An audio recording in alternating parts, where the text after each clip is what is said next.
पूर्वांचल में विधान परिषद चुनाव को लेकर हर चौक चौराहे पर इस बार खासी चर्चा है। इसकी वजह कहीं बाहुबलियों के साए में चुनाव लड़ रहे प्रत्याशी हैं तो कहीं विरासत की सियासत के दावेदार। लेकिन भाजपा का ऐलान है कि उसके उम्मीदवार मैदान में सबसे आगे दिखेंगे। पार्टी के दिग्गज कह रहे हैं कि आम लोगों के साथ ही जनप्रतिनिधियों को भी उनके प्रत्याशी पहली पसंद है। इसलिए सबसे पहले पूर्वांचल का मिजाज देख लेते हैं, जो चुनावी शोर थमने के बाद एक रहस्यमयी चुप्पी में डूबा नजर आ रहा है।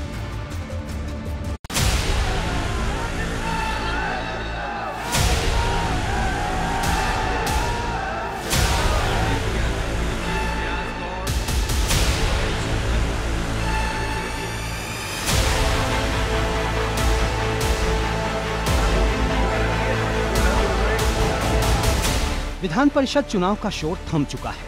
विधानसभा चुनाव के महीने भर बाद अब विधान परिषद चुनाव में वोटर तमाम प्रत्याशियों की किस्मत पर हार और जीत का ठप्पा लगाएंगे। ईवीएम वाली लड़ाई के बाद अब बैलेट पेपर वाली जंग की बारी है। 9 अप्रैल को अब सुबह 8 बजे से शाम 4 बजे तक वोटिंग होगी। स्थानीय निकाय प्राधिकार क्षेत्र की 36 में से 27 सीटों पर एमएलसी के जो चुनाव हैं वो 9 अप्रैल को होंगे, क्योंकि 9 सीटों पर बीजेपी के जो उम्मीदवार हैं वो निर्विरोध निर्वाचित हो चुके हैं।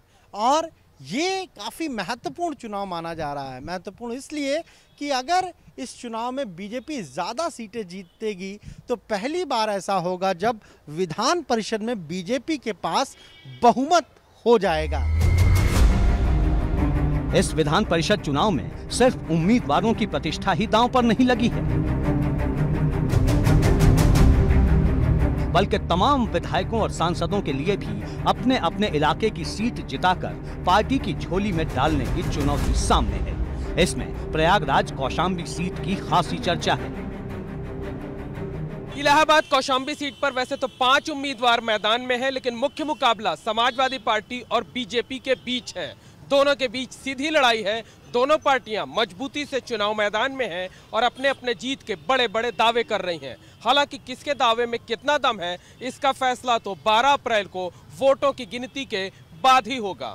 भारतीय जनता पार्टी की सरकार प्रदेश में भी है, केंद्र में भी है। माननीय मोदी जी और योगी जी इतने ज़्यादा जनता के बीच में आज उनकी जो साख है तो उसका हमको बहुत फ़ायदा मिल रहा है। और हम तो भारतीय जनता पार्टी के सिपाही हैं, उनके सिपाही बनकर जा रहे हैं।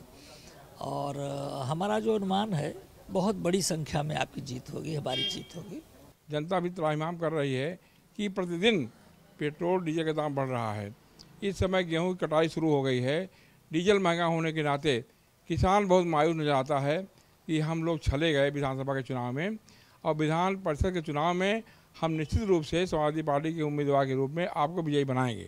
इलाहाबाद कौशाम्बी सीट का चुनाव भारतीय जनता पार्टी के लिए इसलिए भी बेहद अहम है क्योंकि यहाँ डिप्टी सीएम केशव प्रसाद मौर्य और कैबिनेट मंत्री नंद गोपाल गुप्ता नंदी की प्रतिष्ठा दांव पर है। इतना ही नहीं, कुछ दिनों पहले हुए विधानसभा चुनाव में दोनों जिलों की 15 में से 7 सीटों पर भारतीय जनता पार्टी को हार का सामना भी करना पड़ा था।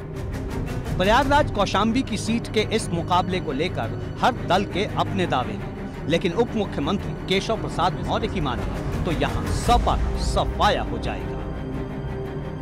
विधानसभा चुनाव में तो आप लोगों ने बड़ी जीत हासिल की। विधान परिषद के चुनाव हैं, 27 सीटों पर वोटिंग होनी है, 9 सीटों पर आप लोग ने विधान परिषद में भी ऐतिहासिक जीत होगी। और मैं यह समझता हूँ कि समाजवादी पार्टी का सुपड़ा जैसे विधानसभा में साफ हुआ, लोकसभा में साफ हुआ, वैसे विधान परिषद में भी साफ हो जाएगा। समाजवादी पार्टी आरोप लगा रही है कि आप लोग सत्ता का दुरुपयोग कर रहे हैं, वोटरों पर प्रभावित कर रहे हैं। श्री अखिलेश यादव जी के मुंह से यह बात शोभा नहीं देती है। हम तो लोगों का वोट ले करके जीत रहे हैं, वो तो लोगों गुंडाई के बल पर अपनी जब सरकार थी उन्होंने जीतने का काम किया। प्रयागराज के साथ ही वाराणसी में भी दिलचस्प मुकाबला है। वाराणसी में 4,949 वोटर 3 उम्मीदवारों की किस्मत तय करेंगे। भाजपा के सुदामा पटेल, सपा के उमेश कुमार और माफिया ब्रजेश सिंह की पत्नी अन्नपूर्णा सिंह के बीच यहां सीधी टक्कर है। भारतीय जनता पार्टी के प्रत्याशी होने के नाते हमारा एकदम हर कार्यकर्ता मैदान में आ गया है और हम पार्टी से चुनाव जीतेंगे। भारतीय जनता पार्टी यहाँ चुनाव जीतेगी। माननीय मोदी जी का ये क्षेत्र है, यहाँ पार्टी कभी हारी नहीं है, हारेगी भी नहीं। सुदामा पटेल के पहले के बयान बेहद चर्चित रहे हैं, इसलिए ये चुनावी लड़ाई और भी सुर्खियों में है। उधर वाराणसी समेत तमाम सीटों पर जीत तय करने के लिए भाजपा ने विधायकों के साथ ही मंत्रियों की भी ड्यूटी लगाई है। ये चुनाव विशेष तौर पर महत्वपूर्ण है, इसमें कहीं से दो राय नहीं है और इसीलिए पार्टी ने इस पर बृहद योजना बनाई है। पार्टी का एक एक वर्कर पार्टी के उम्मीदवारों को जिताने का प्रयास कर रहा है। हम सब लोग लगे हुए हैं और परिणाम काफ़ी बेहतर आएंगे। पूर्वांचल की बस्ती सिद्धार्थनगर की सीट पर भी सबकी नजरें टिकी हैं। यहाँ भाजपा से सुभाष यदुवंश और सपा से संतोष यादव सन्नी मैदान में हैं। संतोष यादव सन्नी मौजूदा विधान पार्षद हैं। सपा ने उन पर दोबारा दांव लगाया है, जबकि भाजपा उम्मीदवार सुभाष यदुवंश भारतीय जनता युवा मोर्चा के प्रदेश अध्यक्ष रह चुके हैं।